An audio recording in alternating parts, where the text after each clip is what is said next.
Good morning, everyone. Welcome to another episode of Conversations with. I'm Gladys Mizrahi. Today is a day that will go on in history books as it has for the last 45 times as a continuation of our democracy. Today, a common humanity will hopefully seal a bond among us as we welcome the next leader of the free country. Regardless of our political party, our political beliefs, today is about the United States of America. We can never forget what President Kennedy's wisdom once said to us. Ask not what our country can do for you, but what you can do for your country. Today is not about me or you. It is about us. It is about doing what is right for the benefit of the country we live in. We are all made the same.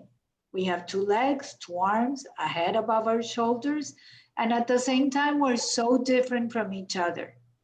We have different tastes in food, different ways of choosing what we wear, and even a simple thing as our favorite color is different. So just imagine how boring life would be if we all liked the same food, the same clothes, and even the same color. We would be like those futuristic movies with robots walking behind one another. Fortunately, we're different in many ways as well. We have different cultures, religions, beliefs, and political views. And that is what makes life interesting. The link between us is living every day respecting each other. We can agree to disagree. The beauty of this country is that we have all this mishmash of ideologies, colors, and visions, but we all want the same. We want to live in peace in a free country.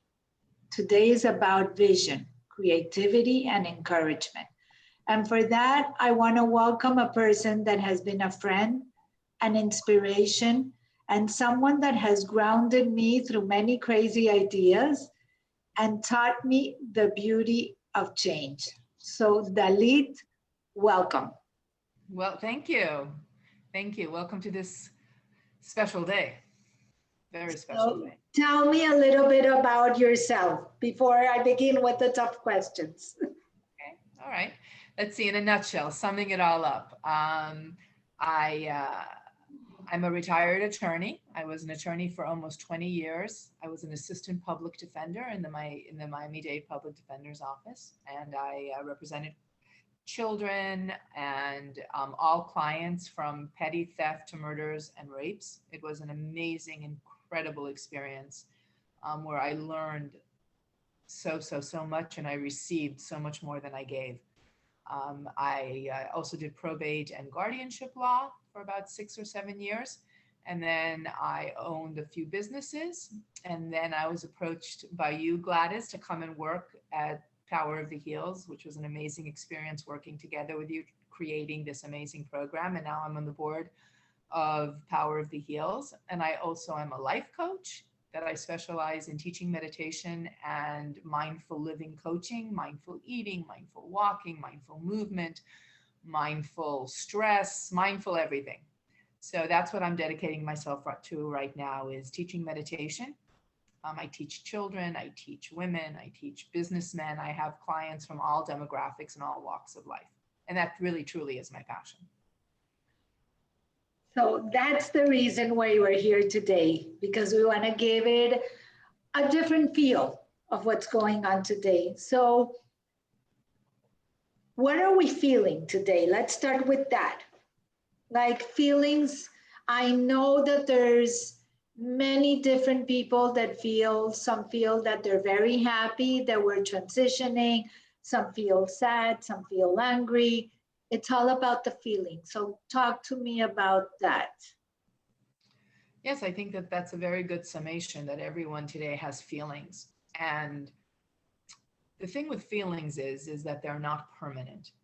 They're little fluffs of energy that flow in and out of you. So I could be feeling sad one moment, and a few minutes later, I could be feeling frustrated. And a few minutes later, I could actually be smiling and laughing at a joke. And be happy. So I think that concentrating only on our feelings you have to feel your feeling in the moment, whatever it is that I'm feeling. I completely honor it and I acknowledge it and I feel it, but I also know in the back of my mind that feelings just pop in and out. They're really not very substantial. And I think that what you said at the beginning, we have to hold on to our sense of history, our sense of purpose, our sense of vision for this country. And I encourage everybody, feel your feelings today. Today is a day of feelings. It's an emotional day. And it's okay. Feel your feelings, but know that behind that, there's more. Behind that, there's history. Behind that, there's the substance and the energy and the vision of this country. And it will move forward. And we all know that. We all know. Today, if you're angry, if you're frustrated that Trump lost, or if you're happy and ecstatic that he lost, that will begin to fade. And so let's just keep it in perspective. So that brings me to the next question. How do we begin to heal a country that has been divided even more than ever? This is the first time that in 150 years, the president has not attended the next president, the routines that, the customs that we're used to, like the day of tea time at the White House with the spouses met and they talk to each other, the gifts, the giving of gifts, that did not happen. So this is the first time in 150 years. So how do we begin to heal? I know that the new president will start by trying to get everybody on board and trying to get everybody together. But as citizens, as regular citizens, as you and me and everybody around us, how do we begin to heal? That's a very good question. Very good question. I'm sure philosophers and politicians and people all over the world are wondering the same thing. You know, when you spoke, it hit me, or it dawned on me, that the absence of all of the things that ex-President Trump decided not to do show us how important and safe these rituals make us feel. Sometimes the absence of something shows us how important and special it really is to us, which is very much what mindfulness is as well. When you live mindfully, you begin to understand silence and absence. So I think that, number one, for a lot of us, the absence of these rituals show us how important tradition and ritual is to the strength of America. And then even further than that, how do we begin to heal? I think that it's a little bit like grief. Grief never goes away. I'm not sure that the memory of these 4 years will ever go away either, but it will begin to fade. It will begin to soften. The edges will begin to blur in our memory. And eventually, humans, I think, are hardwired to survive and to move forward and to keep life going. And I think that we will. I think that with time, it will get softer and people will start talking to each other again. And families over holiday tables that were divided once will rely on the love of the family and will have conversations again. And I do think that we will, in time, learn to talk to each other again and learn to soften our hearts and soften our speech and move forward. The way I see it is we need a common link. And yesterday I was taken back by how beautiful the ceremony in memory of the people that have died of COVID was. Yeah. Not only from an event point of view, because being an event planner, for me, that was like a wow moment. They time it with the sunset, the Beautiful. 400 lights. Yeah. It was absolutely amazing. It lasted only 15 minutes. So it wasn't like a very long speech, commemoration. No, it was just a common link that unites us all.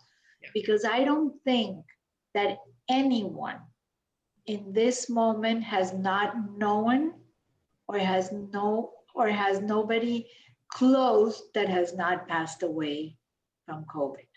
I agree. I I think agree. that at this moment we all know someone or the friend of someone or someone's family that has been either in the hospital, has passed from COVID. And personally, for me, COVID has changed me forever with all the people that I've helped through this time. And it has made a real impact. And I know that that was a common link on starting to heal.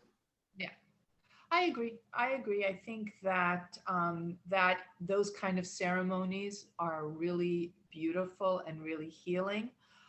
I also think that the common thread is our love of this country. I think everyone who lives here understands the power, the grandeur, the nobility of this country and its ideals.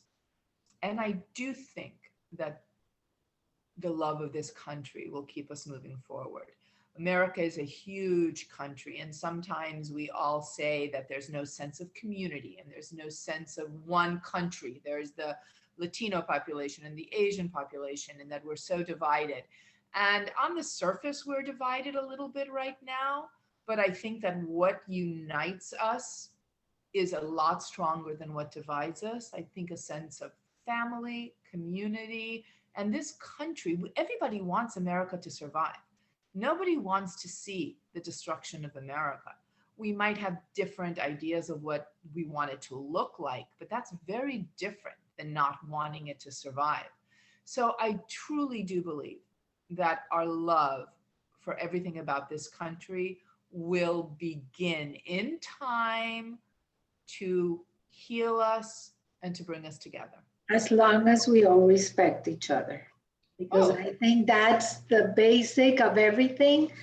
And I remember when I was little, I know you and I grew up in very different countries. Totally. You came right. from Israel, I came from Colombia. Definitely, you're not American born. I'm not either. You're not Latin. So it's a whole different mismatch of cultures. But I remember when I was little, um, the biggest thing was I remember that it impacted me a lot was when people said, "Do you tell the truth, the whole truth, and nothing but the truth?" And it was literally like that. People didn't lie.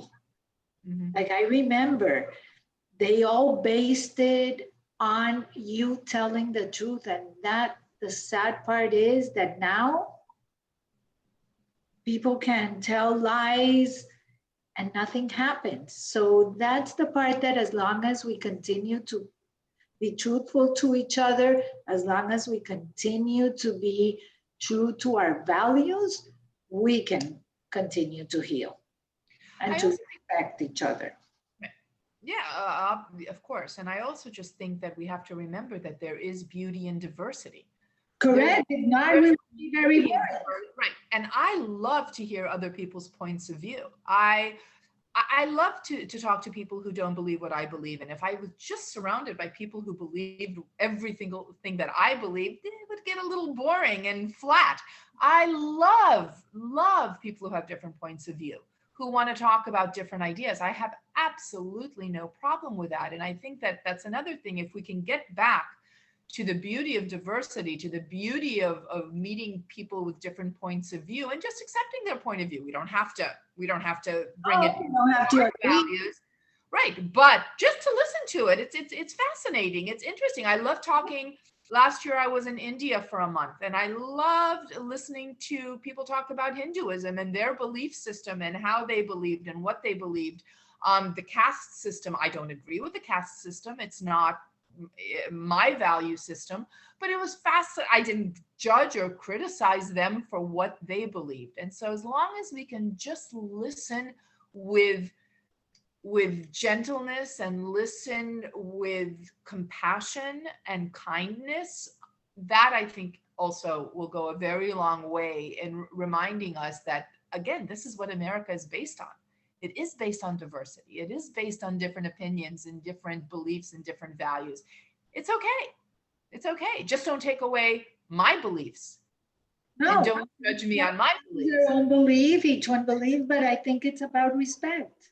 Absolutely. I think it's about who do you respect, Right. what you view, and if you respect me, I respect you. And it's about agreeing to disagreeing. Right. Right. That's it. Absolutely. So Agree. you mentioned that it is an act of bravery to dare to hope. Why is that? Why is it an act of bravery? Because it's a simpler way would be just to be cynical. It's easy to give up. It's easy to give up. You just say, I don't believe, I don't trust, everyone is a liar, it's never going to happen. All of that kind of negative talk, it's really the easy way out. It takes the burden off of you to be active. And to be active and not reactive is an act of bravery. To stand firm in your beliefs, to stand firm in your hope, to take action every single day, every moment, to make the next best decision, to make the next best choice is an act of bravery and trust. That's interesting. It's an act of bravery to get up every morning. It's easier to give up. Correct. And a lot of people are unfortunately at this point in life are thinking. And I don't judge that. And by the way, I'm not saying that with judgment. I'm not saying people have a hard time getting up. I understand there's, yeah. I don't judge anybody for anything, or I try not to. So I'm not judging. You simply asked why bravery, hope was bravery. No, correct. I understand. But it's like, I remember many years ago and my dad used to tell us that religion and politics are the opium of the village, of the people. And I never understood that, but it is. Mm-hmm. When you don't, like, a good discussion is amazing because I've changed my point of view in a couple of occasions when I've heard the other side of the story and how other people think. So it's really important that we hear that it's not, no, I don't believe in this, or no, this is the way it is. No. We are in a country that it is not black and white. It has a million shades of gray. Absolutely. Just like a million shades of skin and a million shades of values. And all of that is just okay. It's just so okay. And that's what we're about. And again, I really firmly believe in this country. I really do. I was born in a different country and I love my country of birth and I support my country of birth, but this is the country that sheltered me and protected me and gave me so many opportunities and options and hope that I can't help but have a firm, unshakable belief in it. And I absolutely believe that we are going to be okay. I do not think that this is the beginning of the end. I really don't. Even if Trump had been reelected, I don't think it would have been the end. It's just, nothing is the beginning and nothing is end. Everything is a circle. We're just on our path. And this was our national path, our national journey. Some of us learned tremendous lessons. Some of us learned so much. And it was a very interesting time in our country's history. But when you were talking that, yes, you support your country and you're here, that this country protected you, I came here because of security reasons I 21 remember. years ago. And what happened 2 weeks ago on January 6th, Yeah. it took me back 33 years when I was glued to the TV as we all watch how that guerrilla stormed into the Justice of Palace, incited by a drug trafficker, and the guerrilla just literally went in. And I remember with a lot of fear that I looked at my house and I said, okay, this country is gone. Like, we're in the hands of a guerrilla. If we go away, where do we go? How do we move forward? How do we start again? And that fear came to me on January 6th again. Because like you, this country has given me the security, has given me a peace of mind. And I was shocked at what we were seeing in the TV. I was shocked at the hate that is now going through everyone. So I wanted to do this today to leave everyone with a message of peace, a message of inspiration, and a message of literally moving forward. Like you said, this is not the end of the beginning. This is just a transition. And we wish the best for the new transition. Before we all need to get vaccinated. That's the first step. And then we can begin to move forward as we will begin to hug each other, do events in person, and talk.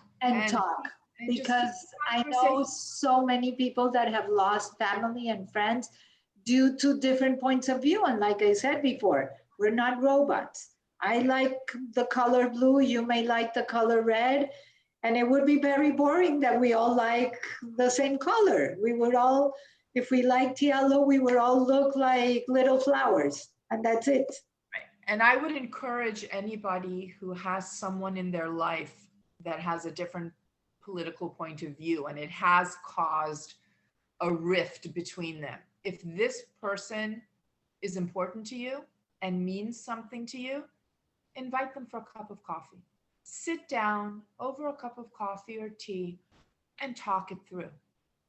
Have a conversation. Have a conversation, one-on-one, and open your heart and listen with compassion, listen with understanding, and come to a place where you and this person that does mean something to you can coexist. And if everybody does that around the country with everybody, then we will certainly move forward. And with that, I think it's a beautiful message to leave everybody today. So have a cup of coffee with everyone you love. It's a great healer. I call it cafecito. Absolutely. Coffee will heal the world. Thank you, Gladys, for having me today. No, thank you. Everybody have a great day, and above all, stay safe. Absolutely. Until next Wednesday. Cheers. Bye.